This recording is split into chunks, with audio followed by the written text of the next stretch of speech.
So, good morning, good afternoon, and good evening, guys. My name is Harold, and I am a staff nurse here in Dublin, Ireland. So, if you are new to my channel, guys, baka naman you can click on that subscribe button para ma-notify ka if gagawa ko ng marami pang videos in the future. So, for today's vlog ay pag-uusapan natin ang common questions ng mga nurses na pupunta sa Ireland at magtatrabaho sa isang nursing home.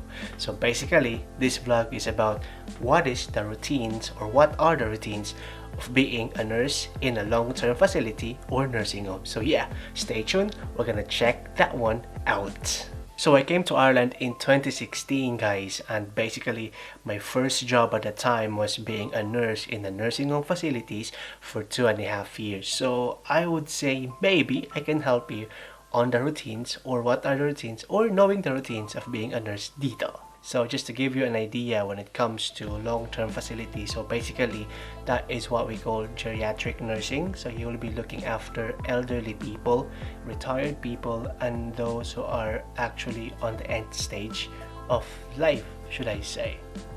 And you will be working for 3 days in a week or sometimes 4 days depending on the schedule.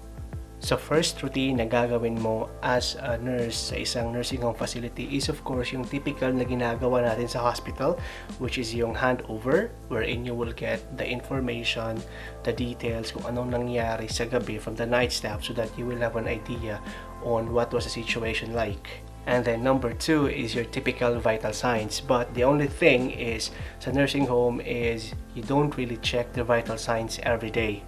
Well, based on saan ako nagtatrabaho before, what we usually do is we check them 2 or 3 times a week or monthly, and then we will only do really regular vital signs taking if, for example, may isang pasyente na unwell. So that's the time we check them from hourly or 2 hourly, or if we have patients na who are nearing on the end stage of life, so that's the time we monitor them because we want to update the family from time to time.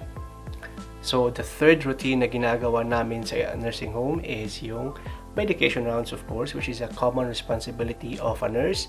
Pero ang difference, guys, is sa nursing home, if you will compare yung routine sa nursing home when it comes to medication kumpara sa mga hospital settings, may konting difference because sa nursing home, guys, yung medication is placed on a blister pack. So if you will say blister pack, naka-schedule na siya for Monday, Tuesday, Wednesday, Thursday, morning, lunch, and afternoon or evening.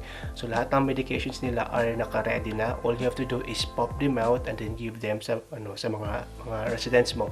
Pero there's a catch because sometimes you still have to check your medication. You still have to follow those drug administration rights, right patient, right dose. So it doesn't mean na dahil naka-blister pack siya, that means pop ka lang. Hindi.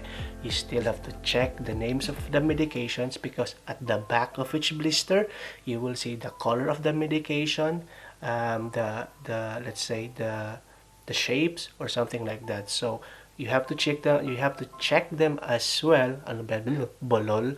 You have to check them as well para make sure that you'll be giving the right medications because sometimes, there's no perfect situations.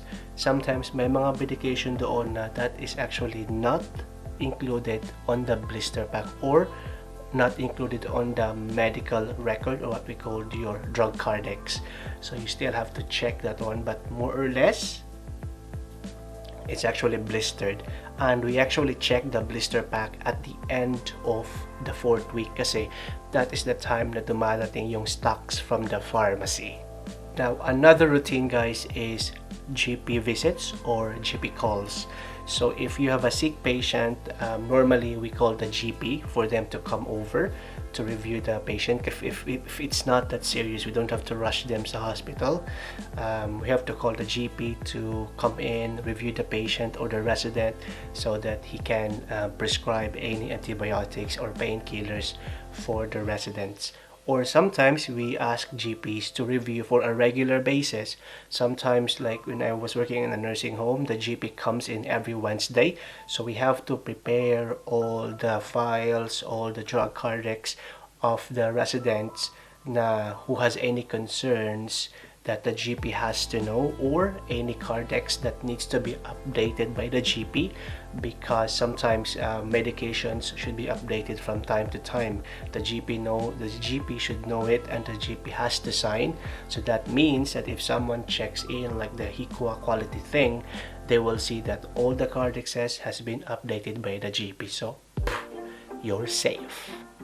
And of course, we also do bloods in the nursing home. So it doesn't mean na pag nasa nursing home ka, walang bloods.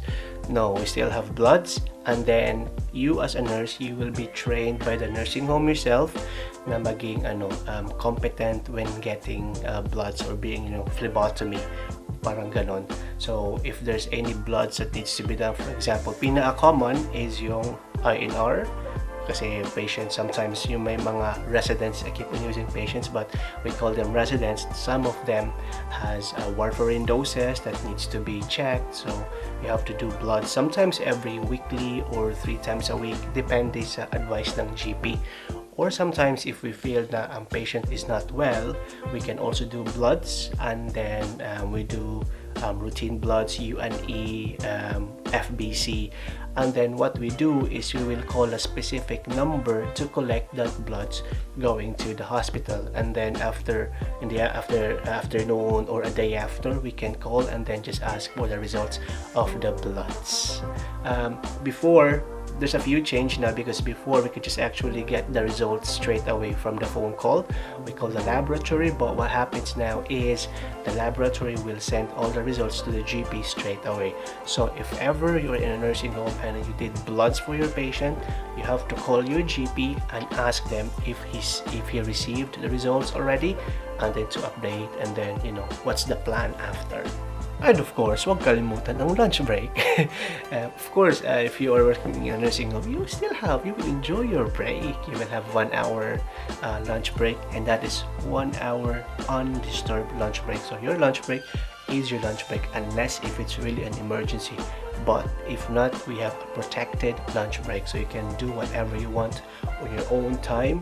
And then, basta di lang busy, you will be able to enjoy your 1 hour lunch break. And of course, guys, if you are working in a nursing home, you will have free or unlimited tea, unlimited coffee, even in the hospital. And then, another routine na ginagawa namin sa nursing home before is, of course, we do backgrounds. Siguro akala nyo, pag nurse ka sa nursing home, ay wala, uupo ka lang. Naku po, hindi po yan totoo. Kahit sa hospital po, we do backgrounds. So, if you will ask me, ano ba yung backgrounds? Basically, guys, yun po yung nag-check tayo ng mga pads, and then we do the, alam mo na, yung, basta, yun na, papahid ka ng pad. That's why it's like, and it's not only happening sa nursing home, of course, pero sa hospital din. So, tip ko lang to ha, it is a routine somehow na chine-check mo yung bowel records ng mga residente, kasi sometimes pag sila ay constipated, sila ay agitated. So, that's why you have to check their bowels. And of course naman, as a nurse, you have to do your backgrounds para you will be able to check if there is any pressure sore or developing pressure sore na, it can be prevented somehow. And maybe you're thinking na gagawin ka ba mag-isa? Of course not. You will have your healthcare assistant in the nursing home, but as a nurse, you have to have this initiative na you have to check them, because you have to do documentation after. And that brings me to the next thing, the routine, which is documentation. So everything, as what they say, anything that is not written down or anything that's not documented is not being done. So it's very essential, guys, in a nursing home that you have to document everything. Not really everything in a way that you will write down what happened throughout the day. No, it's just like how should I say it, like a narrative of what the patient is like when you receive them, and then if there are any concerns that needs to be raised on the next day or needs to be observed. You also have to check for the false alarm or chair alarms if they're working. Ano pa ba? You have to check their bowel motion if they have. You have to check if there is any concerns like developing infections, vital signs. So all of that are being done, and that is being part of your documentation. And of course, when everything is ready, everything is done, and you are finished for that day, you will end up your duty with a handover for the night staff, and that means usual handover. You'll be giving information on what happened on that specific day, para the night nurse will be also updated if there's any changes that happened on the day. So yun, I hope aspiring nurses who wants to work in Ireland, I hope that this vlog will help you somehow to give you a small idea of what is being a nurse like in a nursing home facility. So maybe I would say marami kasi nagsasabi na ano siya na madali lang maging nurse sa nursing home, like nursing home lang yan. No, that's a big no. I've been in a nursing home for 2.5 years, right?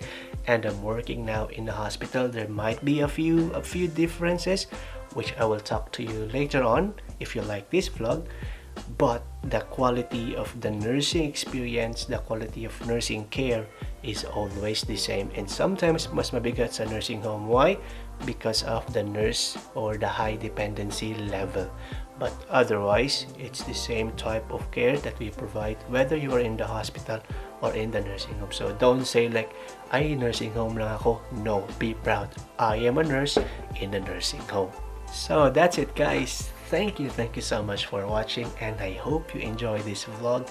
And if you're new to my channel, don't forget to click the subscribe button. Tap mo na yung bell so that you will be notified if gagawa ko ng mga vlogs in the future. So yeah, this is Nurse Harold. Thank you so much for watching. I'll see you again on my next vlog. Cheers, and aim high, dream high, or keep on dreaming. Thank you so much. Have a good night, and God bless. Bring it